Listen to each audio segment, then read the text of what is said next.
Harper Sato had learned to measure danger in heartbeats per minute, but tonight the monitor above her daughter's isolette showed a number that made her own pulse stop: 52. The neonatal unit smelled like antiseptic and fear, and through the observation window she watched 3 nurses move with the kind of calm urgency that meant everything and nothing at once. Her premature daughter, born 6 weeks early at 4 pounds 3 ounces, had been breathing on her own for exactly 48 hours before her oxygen saturation began to drop. Now, at 11:37 on a Thursday night in rural Montana, Harper stood in a hallway that felt too narrow, listening to Dr. Reyes explain that the closest Level 3 NICU was 214 miles away, and her daughter needed to be there within 3 hours. The transport team was already en route by helicopter. Harper pressed her thumb against the small silver compass pendant at her throat, a gift from her grandmother, engraved with the words "True North," and tried to remember how to breathe.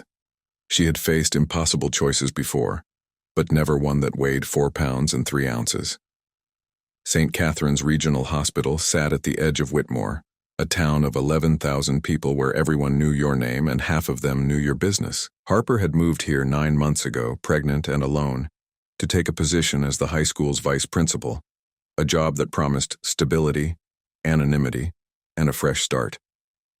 The neonatal unit occupied the 4th floor of the West Wing, a small 6-bed space with outdated equipment and nurses who made up in heart what they lacked in resources. Harper didn't belong here, not really. She belonged in conference rooms and parent-teacher meetings, not in a sterile hallway wearing yesterday's clothes and gripping a cold cup of coffee that had gone bitter hours ago. But when Dr. Reyes had said the words respiratory distress and immediate transfer, Harper discovered a new category of displacement, the kind where your child is in danger and you are utterly, terrifyingly powerless. Her immediate objective was simple and impossible: keep her daughter alive long enough to reach help. The helicopter never came. At 11:51, Dr. Reyes returned with a tablet showing a weather radar map colored in angry reds and purples. A late-season storm system had closed in faster than predicted, grounding all air transport within a 100-mile radius until dawn. Harper stared at the swirling colors on the screen and felt the floor tilt beneath her. "We have a ground option," Dr. Reyes said carefully. "The pediatric transport team can drive, but it's longer, riskier, and we need parental consent for every intervention along the way. The team leader is already 20 minutes out."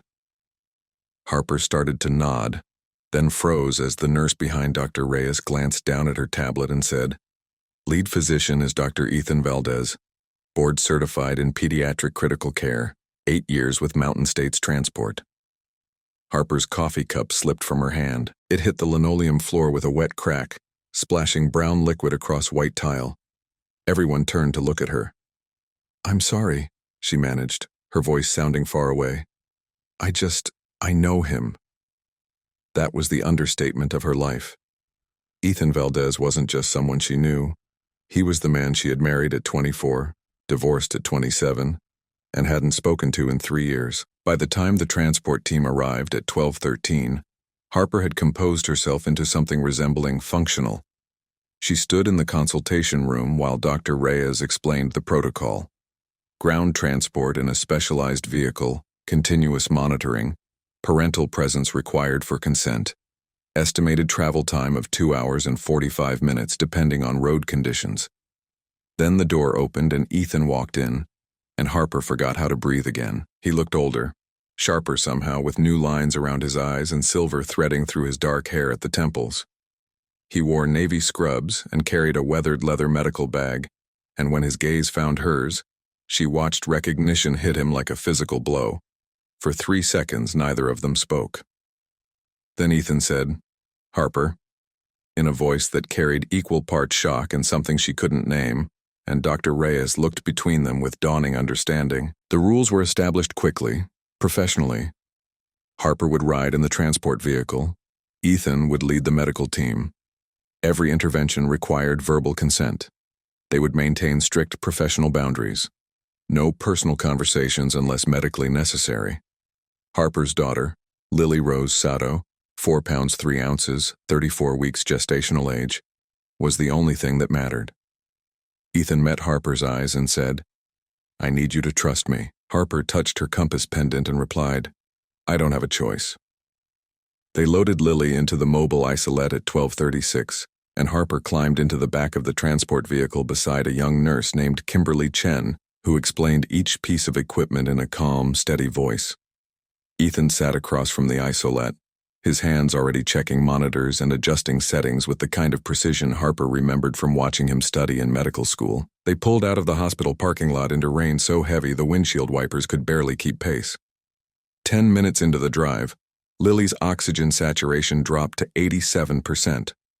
The monitor alarm shrieked.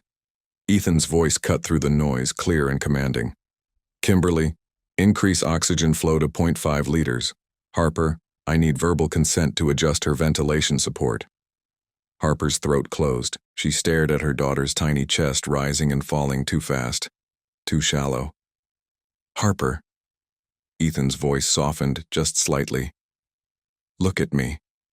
I've done this 243 times. I need you to say yes." Harper forced herself to meet his eyes. She saw no hesitation there, only absolute certainty. "Yes," she whispered. Ethan's hands moved immediately, adjusting tubes and settings. 30 seconds later, the alarm stopped. Lily's oxygen saturation climbed to 92, then 94. Ethan sat back and said quietly, "Good girl, both of you." Harper felt something crack open in her chest. At 1:07 in the morning, they hit road construction outside of Riverside, a detour that added 30 minutes to their route.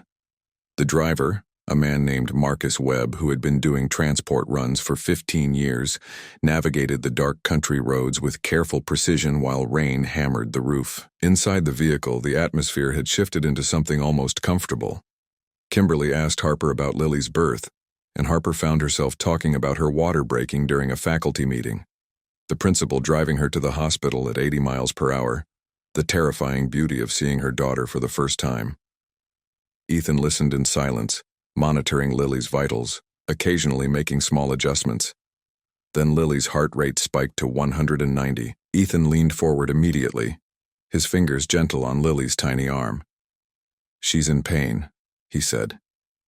"Probably from the IV site. Harper, I can give her a mild analgesic, 0.02 milligrams per kilogram. It'll help her rest." Harper hesitated. "Is it safe?" "I've used it on 3-month-old twins, a set of triplets born at 28 weeks, and a little boy who weighed less than Lily does now." "Yes, it's safe." Harper touched her compass pendant, a gesture she barely noticed anymore, and nodded. Ethan administered the medication with steady hands. Within minutes, Lily's heart rate dropped to 130, a number that fell into normal range. Her tiny features relaxed. "She's beautiful," Ethan said quietly, and Harper realized he was looking at Lily with something that resembled wonder. "Thank you," Harper whispered, and meant it for more than just the medicine. They stopped at a 24-hour gas station in Greenfield at 1:49 for Marcus to refuel and check the vehicle. Ethan stepped out to call ahead to the receiving hospital, and Harper followed him into the harsh fluorescent light of the parking lot, needing air and space and something other than the smell of medical equipment. The rain had softened to a drizzle. Ethan stood beside the transport vehicle with his phone pressed to his ear, speaking in the clipped, efficient language of medical handoff. Current vitals, interventions performed, estimated arrival time of 3:27. When he hung up, he noticed Harper and said, "She's stable. You should try to rest." "I can't." Harper wrapped her arms around herself. "Ethan, why are you here? In Montana, I mean. You were supposed to be in Seattle." Something flickered across his face. Plans change. Before Harper could ask what that meant, Kimberly appeared in the doorway of the vehicle. "Dr. Valdez, I'm seeing some irregularity in the cardiac monitor. It might just be interference, but..." Ethan was moving before she finished the sentence. Harper followed him back inside, watching as he studied the monitor with a frown. The readout showed a pattern that looked wrong even to Harper's untrained eye. Jagged spikes where there should have been smooth waves. "Is that her heart?" Harper's voice shook. Ethan didn't answer immediately. He checked the leads, adjusted the sensors, then pulled out his stethoscope and listened to Lily's chest for a long, silent minute. When he straightened, his expression was carefully neutral. "I need to check something. Give me a second." He pulled a worn notebook from his medical bag, spiral-bound with a fraying cover, and flipped through pages covered in cramped handwriting. Harper caught a glimpse of dates, times, medication dosages. Ethan found the page he wanted and studied it, then looked back at the monitor. "It's not her heart," he said finally. "It's the equipment. This model has a known issue with motion interference during ground transport. I've seen it before." He made a small adjustment to the monitor's settings, and the readout smoothed into a steady, normal rhythm. Harper exhaled. "You keep notes on equipment failures?" "I keep notes on everything." Ethan's voice was quiet. "That's how you save lives." He looked at her then, and Harper saw something in his eyes that didn't match the confident doctor who had been making decisions all night. Something uncertain, almost vulnerable. But before she could name it, Marcus called from the driver's seat that they needed to get moving, and the moment passed. At 2:36 in the morning, somewhere between Greenfield and the county line, Lily fell into a deep, medication-assisted sleep, and the transport vehicle filled with the steady rhythm of monitors and breathing. Kimberly dozed in her seat. Marcus drove in focused silence. Harper sat with her hands clasped tight around her compass pendant, exhaustion pulling at her like gravity. Ethan broke the silence first. "When did you move to Montana?" His voice was low enough not to wake Kimberly. Harper kept her eyes on Lily. 9 months ago, just before I found out I was pregnant." She felt rather than saw Ethan's surprise. "The father isn't in the picture. His choice." Harper's voice came out flat. "I decided to keep her and start over somewhere no one knew me. Whitmore had an opening for vice principal. It seemed like a sign." Ethan was quiet for a moment. Then he said, "You always wanted to be a principal." "Still do, just with a daughter now." Harper finally looked at him. "What about you? Seattle was supposed to be your dream job, chief of pediatric critical care at a research hospital." Ethan's jaw tightened. "I turned it down." "Why?" "Because the day I was supposed to sign the contract, I got a call about a transport case. 8-month-old baby, car accident, parents dead on scene. I rode with her for 3 hours, kept her alive, handed her off to the trauma team, and went home to an empty apartment. And I realized I didn't want the office with the view. I wanted to be in the vehicle." He pulled something from his pocket, a small worn photograph, edges bent and faded. He passed it to Harper. The photo showed a much younger Ethan standing beside a woman with kind eyes and dark hair streaked with gray. Both of them wore white coats. The date printed in the bottom corner read, June 14th, 2012. "My mother," Ethan said quietly. 2 months before she died. She was a neonatal nurse for 31 years. She used to say the most important medicine was being present. Not brilliant, just present. Harper studied the photo, then looked up at Ethan. "She'd be proud of you." Something broke in Ethan's expression. "I wasn't present for us, Harper. I know that. I chose the career over the marriage, over you, and I don't expect you to forgive that. But I want you to know, tonight, I'm here. For Lily. For you. I'm not going anywhere." Harper handed the photo back, her throat tight. "True north," she whispered. "What?"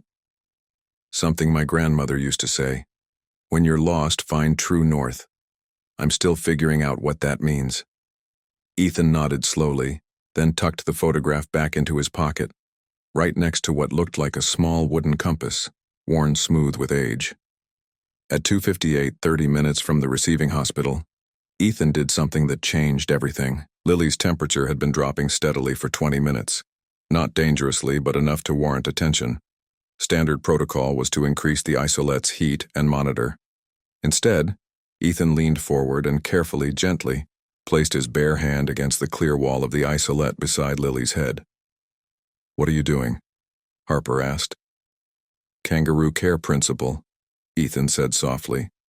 "Skin-to-skin contact stabilizes temperature better than machinery. I can't take her out during transport, but I can give her this. He kept his hand there, steady and warm, while Lily's temperature reading slowly climbed. It was a small gesture, probably medically insignificant. But Harper watched this man, her ex-husband, the person she had walked away from because he could never quite soften enough to let her in, offer comfort to her daughter with a tenderness that made her chest ache. "You've changed," Harper said quietly. Ethan didn't look away from Lily. I had to. After we divorced, I spent 2 years angry at everyone, including myself. Then I lost a patient, 4-year-old girl, sepsis, nothing I could do. Her mother told me she forgave me. She actually looked at me and said, "You were present, that matters." And I realized I hadn't been present for the person who mattered most. He finally met Harper's eyes. "I'm sorry I wasn't the husband you deserved. I'm sorry I put work first. Always. I'm sorry I made you feel like you weren't enough when the truth is I was never enough for you." Harper felt tears slip down her face. "Ethan, you don't have to say anything. I just needed you to hear it." He kept his hand against the isolette, and Harper noticed for the first time a small detail she had missed. The wooden compass in Ethan's pocket matched her silver one.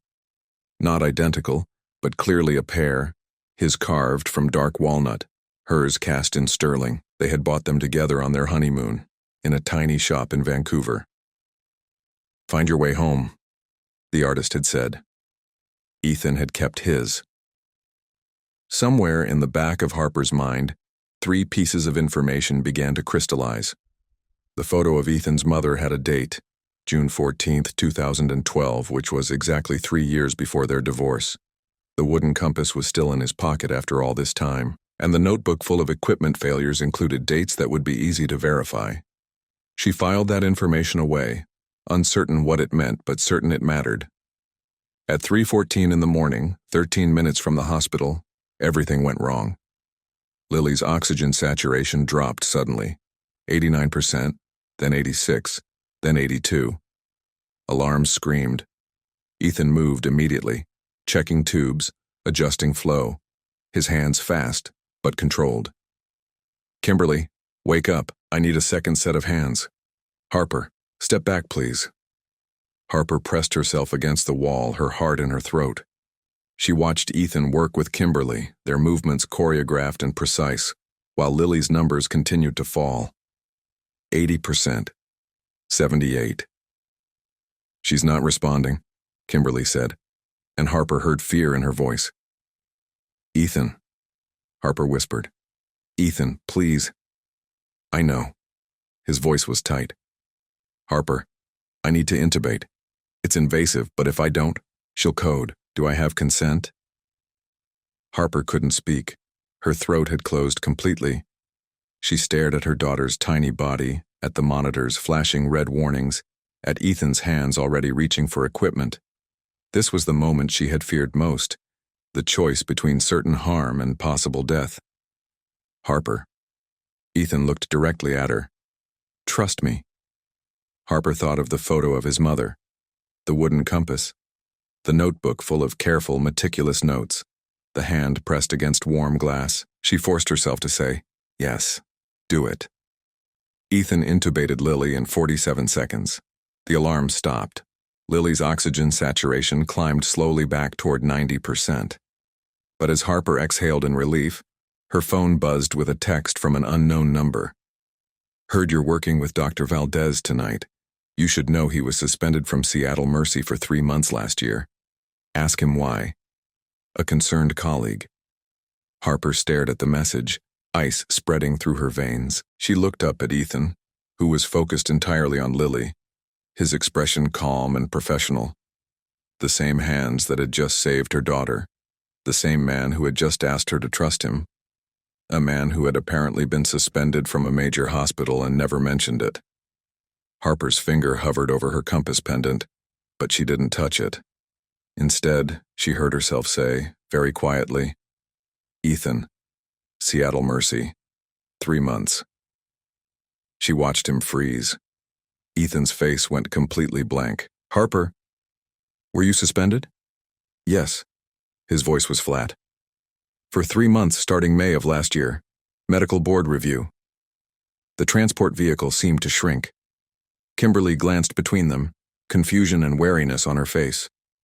Marcus, focused on the road, said nothing. Harper felt like she was falling. Why? A disagreement over patient care. I made a call that went against hospital policy. The outcome was good, but the process was wrong. I was cleared, reinstated, and offered the Seattle position as an apology. That's when I turned it down. Ethan's voice stayed level, professional. Harper, I should have told you earlier, but what? You thought I wouldn't find out? You thought it didn't matter? Harper's voice rose despite herself. You just put a tube down my daughter's throat, Ethan. I trusted you because I thought I knew who you were, and now you know I made a choice that prioritized a patient's life over bureaucracy, Ethan said, and for the first time that night, anger crept into his voice. A 6-year-old boy came in with severe head trauma. Protocol said wait for the attending. I knew if I waited he'd die. So I operated immediately without authorization. He lived. I got suspended. I'd make the same choice again. That's not the point. Then what is the point, Harper? That I'm not perfect? That I make hard decisions in impossible situations? That's my job. That's what you needed me to do tonight. They stared at each other across Lily's isolette. The monitors beeped steadily. Outside, the lights of the city appeared on the horizon. Kimberly cleared her throat. We're 6 minutes out. Ethan turned back to Lily without another word. Harper sat frozen, her compass pendant digging into her palm. She had spent 3 years believing she had escaped a marriage to a man who put ambition before people. Now she didn't know what to believe. Her phone sat heavy in her lap, the anonymous message glowing accusingly. When they pulled up to the receiving hospital at 3:27, a full team waited at the ambulance bay. Ethan handed off Lily with calm efficiency, reeling off vitals and interventions in precise medical language. Harper followed her daughter into the building in a daze. The last thing she heard was Kimberly saying quietly to Ethan, "That was clean work tonight, doctor. Really clean." And Ethan's response, "Not clean enough." Harper stood in the waiting area of the Level 3 NICU, alone in a room full of other parents, and asked herself a question she couldn't answer. What if I just destroyed the one person who saved my daughter's life? Harper didn't see Ethan again until 8:43 the next morning. She had spent the night beside Lily's new isolette, watching nurses work with equipment that made St. Catherine's look like a museum, listening to doctors discuss her daughter's care in calm, optimistic tones. Lily was stable. Lily was improving. Lily was going to be fine. At 7:15, Harper finally allowed herself to leave the NICU long enough to find coffee. That's when she ran into Kimberly Chen in the hospital cafeteria. "How's Lily?" Kimberly asked immediately. "Better. They're saying she'll be off support in a day or two." Harper wrapped her hands around her coffee cup. "Kimberly, that suspension, do you know anything about it?" Kimberly's expression turned careful. "I know what Dr. Valdez told you is true, but there's more." She pulled out her phone and scrolled through messages, then showed Harper a forwarded email chain dated May 16th of the previous year. The messages detailed a case review. 6-year-old male, severe traumatic brain injury, emergency craniotomy performed by Dr. Ethan Valdez, without attending authorization, outcome positive, patient discharged after 12 days with full cognitive function. The hospital administrator's final note read, "While we recognize Dr. Valdez's skill and the positive outcome, we cannot condone violation of established protocol. 3-month suspension, formal review, reinstatement pending board approval." Below that, a different email from June 2nd. A letter from the boy's parents thanking Ethan, including a photo of their son smiling at a baseball game. The date stamp on the photo read, Saturday, June 1st, 2024, 2:14 p.m. "He never told anyone about that letter," Kimberly said quietly. "I only know because I worked the case. And there's something else." She pulled a folded paper from her bag, a printed transport log from the previous night, stamped with an official seal from Mountain States Transport Services. The log showed every intervention Ethan had performed, every medication administered, Every vital sign recorded. Each entry was time-stamped and initialed. At the bottom, a note in Ethan's handwriting read, "Patient transferred to St. Mary's Regional NICU at 0327. Condition improved from initial presentation. Ground transport completed successfully despite weather complications. See attached equipment log." The attached page showed the same notebook entries Harper had glimpsed the night before.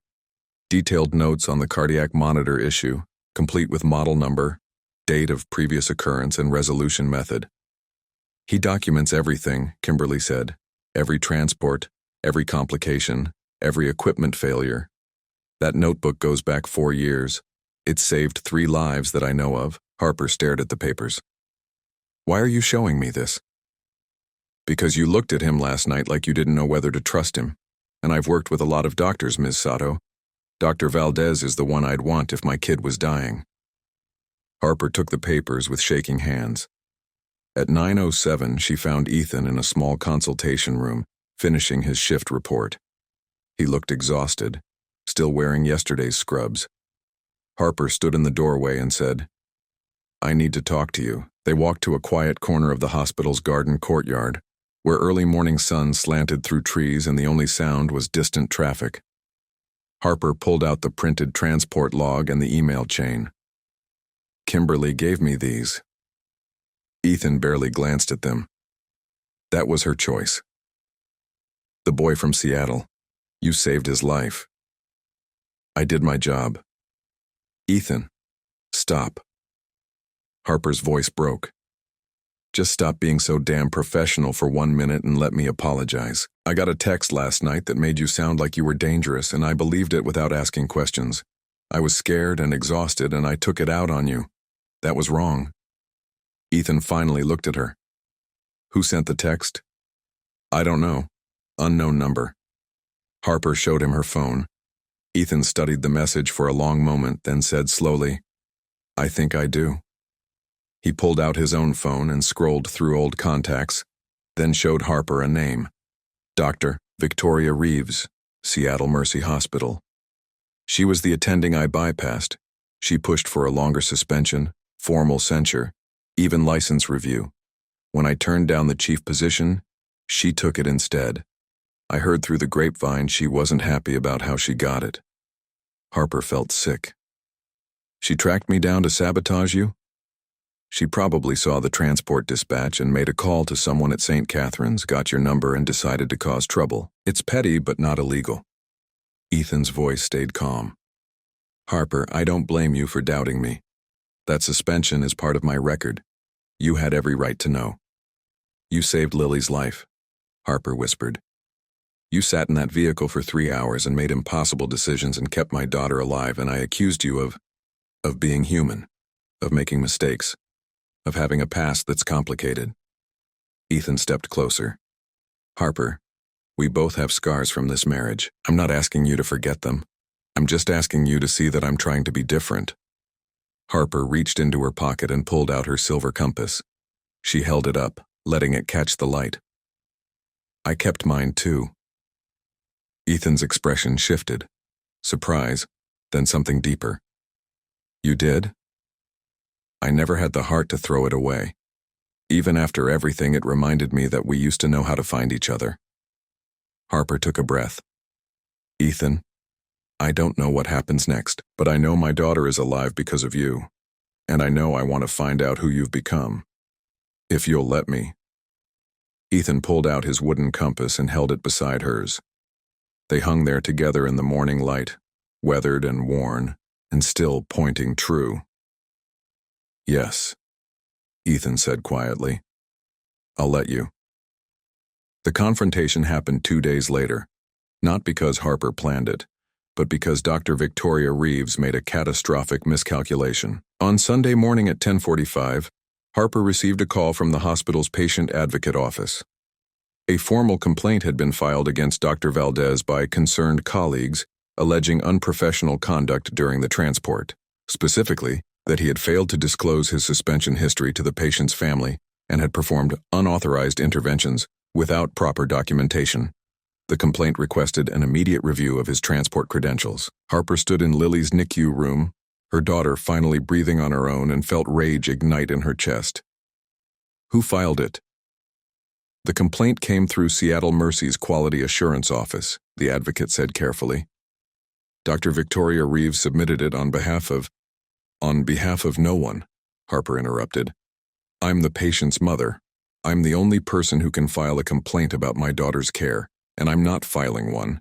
In fact, I'd like to submit a formal commendation. By noon, Harper had assembled what she needed: the transport log with Ethan's meticulous documentation, Kimberly Chen's witness statement confirming every intervention, the email from the grateful parents in Seattle, proving Ethan's judgment under pressure, and a call to Mountain States Transport Services had yielded one more piece: a letter from the medical director stating that Dr. Valdez's reinstatement had been reviewed and approved by the state medical board, with a note that his transport record was exemplary and without incident.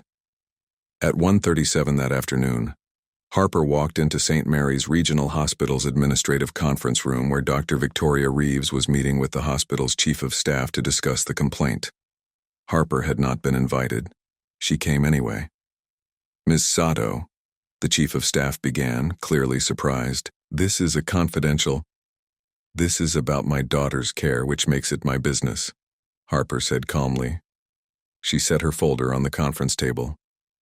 Dr. Reeves filed a complaint alleging that Dr. Valdez acted unprofessionally during my daughter's emergency transport 2 nights ago. I'm here to tell you that complaint is false, retaliatory, and frankly insulting. Dr. Reeves, a woman in her 50s with sharp eyes and an expensive suit, said coldly, Ms. Sato, you're not qualified to assess medical. I'm qualified to know when someone saves my daughter's life, Harper interrupted. And I'm qualified to know when someone is lying to damage his reputation. She opened the folder.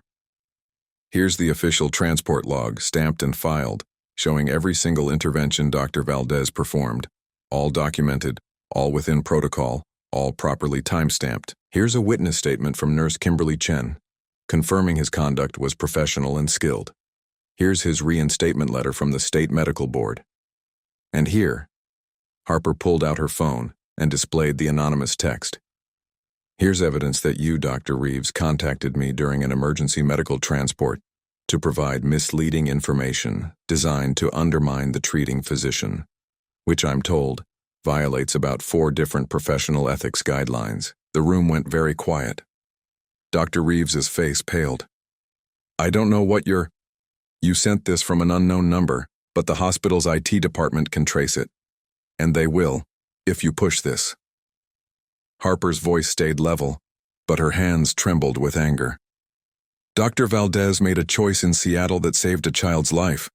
You punished him for it, and when he got reinstated and moved on, you couldn't let it go. So you tracked down his transport case, found out I was his ex-wife, and tried to turn me against him during the most vulnerable moment of my life. That's not medicine. That's cruelty. The chief of staff looked at Dr. Reeves. Is this true? Dr. Reeves said nothing. Harper continued.